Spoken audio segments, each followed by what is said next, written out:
रात के करीब 2:30 बज रहे होंगे।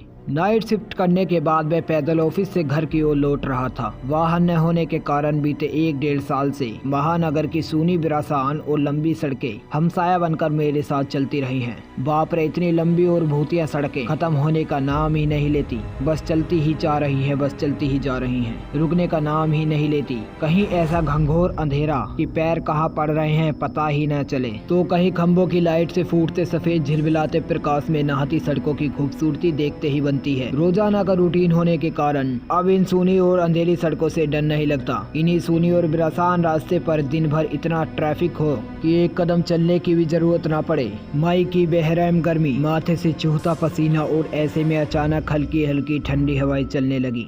माथे के पसीने से टकराती ठंडी हवा कितनी शीलता प्रदान करती है।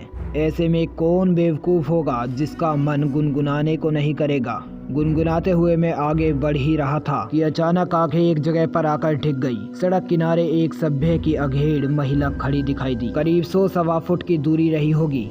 कंधे पर छोटा सा बैग लटका था। वहीं पैरों के पास भी एक ब्रीफकेस जमीन पर रखा दिखाई दिया। सफेद प्रिंट वाली साड़ी जिस करीने से उसने अपना सिर ढक रखा था, उससे तो वह किसी भले घर की गृहिणी प्रतीत हो रही थी। लेकिन इतनी रात गए वो भी शहर के भीतर से गुजरने वाले हाईवे पर कुछ अजीब सा लगा। हो सकता है मायके या ससुराल वालों ने बस में बिठा दिया हो और किसी कारण बस लेट होने पर महिला को देर रात यहाँ उतारना पड़ा हो। शायद उसका घर यही आसपास में होगा या फिर शायद सवारी ऑटो या रिक्शे का इंतजार कर रही होगी। लेकिन इतनी रात गई रिक्शा कहाँ मिलेगा। शायद घर का कोई परिजन गाड़ी लेकर आ रहा होगा। शायद सोचते हुए मैं उसके बहुत करीब आ गया। नजरों से नजरें टकराई मगर वो जरा भी नहीं झेपी। मेरी आंखों में बराबर देखती रही। भय का नामो निशान तक नहीं, वरना इतनी अंधेरी और सूनी रात में एक अकेली महिला कम से कम मुझ जैसे मवाली सरीखे इंसान को देखकर तो डर ही जाए। लेकिन वो लगातार घटती रही। चेहरे पर ना कोई डर, होठों पर मुस्कान बराबर जम रही थी। मैं ही झेप गया, मुझे ही नजरें हटानी पड़ी, कहीं ऐसी वैसी तो नहीं। फिर एकदम से सिर झटक दिया। होगी कोई, मुझे क्या लेना देना। मैं तेजी से कदम बढ़ाता हुआ अनजान महिला को क्रॉस कर गया। अनजाने डर और शर्म के मारे मैंने फिर पलटकर नहीं देखा। न जाने वो क्या सोच बैठे।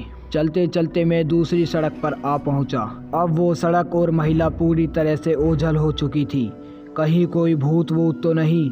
थोड़ी देर पहले भला लगने वाला रास्ता भयभीत करने लगा। यही सोचते सोचते मेरे पैरों के अंदर तेजी आ गई और मैं बड़े बड़े डग भरने लगा। मैं करीब 1.25 किलोमीटर ही चल गया था कि अचानक मुंह से चीख सी निकल गई। एक ही रास्ता तो है। वो महिला करीब 100 गज दूरी पर उसके सामने सड़क किनारे ठीक उसी ढंग से खड़ी दिखाई दी। न कोई गाड़ी निकली और न ही वह पैदल दौड़ती हुई मुझसे आगे निकल गई। कंधे पर बैग और जमीन पर ब्रीफकेस। मेरा पूरा शरीर डर के मारे पसीने से तरबतर हो गया था। यह कब यहाँ आ गई? लगा कि आज की रात आखिरी रात है। वो भूतिया औरत कुछ देर में मुझे चबा चबा कर खा जाएगी। मैं बेतहास भागा। मैं इतनी तेज भागा कि पता ही नहीं चला कब वो औरत पीछे रह गई। भागता रहा और सीधे घर पर जाकर ही रुका। मेरी सांसें बड़ी तीव्र गति से चल रही थी।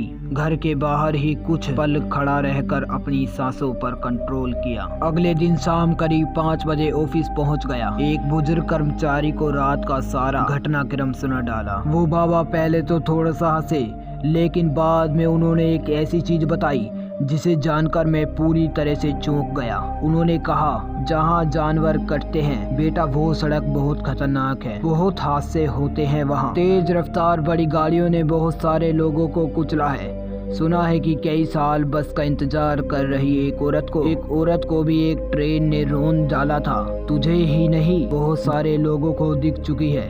लेकिन बेटा भली औरत की रूह लगती है, कभी किसी को नुकसान नहीं पहुँचाया।